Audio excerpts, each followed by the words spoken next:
Salut les gars et merci à Tonton Roland, c'est grâce à Tonton Roland aujourd'hui que nous allons pouvoir faire l'unboxing du TRX4 Tactical. On a évidemment déjà eu le TRX4 ici, donc la base du véhicule reste exactement la même. Mais c'est vrai, le Tactical sur les images, on n'accroche pas trop, il y a un truc, et en plus le gag c'est qu'en France il est vendu plus cher que le Defender.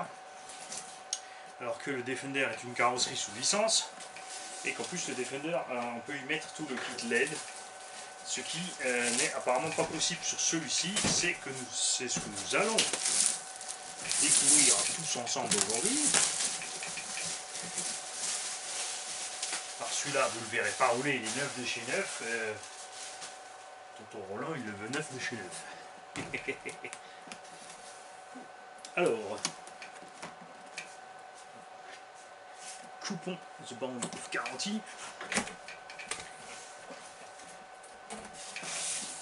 Moi, ce que je préfère sur le Tactical, c'est vrai que la carreau est un peu plus compacte, c'est pas la plus légère. Et l'autre avantage aussi, c'est que pour crawler, si vous avez une carrosserie qui vous plaît un peu moins, et ben ça vous fera moins mal au cœur de la massacrer par rapport au Defender.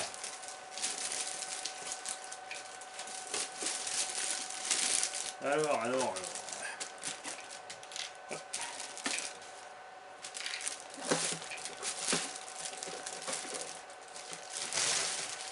En fait, ils sont pas trop compliqués la vie, je dirais, puisque de toute évidence, on dirait fortement qu'ils ont gardé les fenders du Defender. On a même plus ou moins, je dirais, la même allure générale, ils ont juste changé la forme arrière.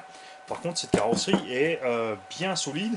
On a évidemment aussi les pare-boues à l'intérieur et les protections d'ailes.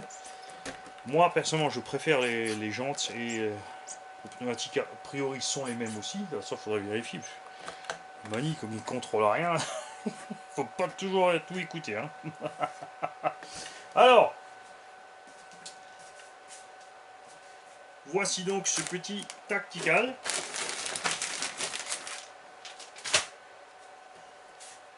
Qui est exactement, bien sûr, la copie conforme, c'est exactement le même châssis que le TRX4 normal. La seule différence sur le châssis, ce sont les roues et ensuite la carrosserie. Ce qu'il faut savoir aussi, c'est que TRX4 existe aussi en kit. Et en kit, il est plus petit. Comment vous savez plus petit? Bah oui, il est plus court parce que ça, c'est pas l'Anthrax standard, un crawler 1/10. Ils ont donc fait un Anthrax plus court sur la version kit, pour pouvoir y adapter n'importe quel carreau en fait du marché disponible chez Proline ou autre, chez RC4VD, etc., etc. Enfin vraiment pour ceux qui veulent faire de la maquette roulante. Et je dois dire que maintenant que j'ai ce TRX4 Tactical en main, en fait c'est nettement moins vilain en fait que ce qu'on voit sur les images. On a évidemment aussi le souci qu'on a sur le Defender, c'est les roues qui vont aller frotter les pare-boues. Ça, c'est un peu dommage.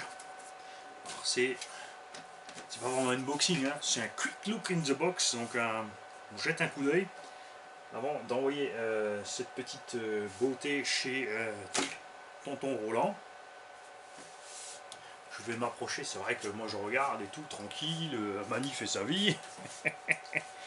Et les gars, ils voient que dalle. Alors, tu vois quelque chose là? Ouais. Voilà. Donc une carrosserie très détaillée, c'est vrai que c'est dommage, on aurait aimé avoir les vitres, comme sur le Defender, et effectivement on n'a pas de possibilité de faire les feux ou quoi que ce soit d'autre. En même temps, sur un véhicule tactique, il n'y a pas grand chose d'éclairage à la base. C'est pas le genre d'engin qui se promène avec des barres de LED partout et des machins en chrome qui brillent partout. Le but étant d'arriver discrètement, n'est-ce pas? Voilà.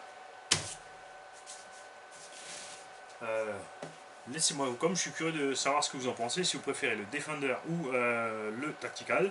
Moi, personnellement, j'ai toujours encore un penchant de préférence pour le Defender, mais ce petit Tactical est pas mal du tout, finalement. Donc j'attends de savoir ce qui vous plaît à vous. Et oui, derrière il y a encore un petit carton. Ça va venir tout à l'heure. On a un petit slashounet. Toute dernière version. Salut les gars. Je trouve plus le bouton. Ah, ça c'est un où? C'est là. Bon, cette fois j'y vais. Toujours pas? Je suis encore là? Bah salut!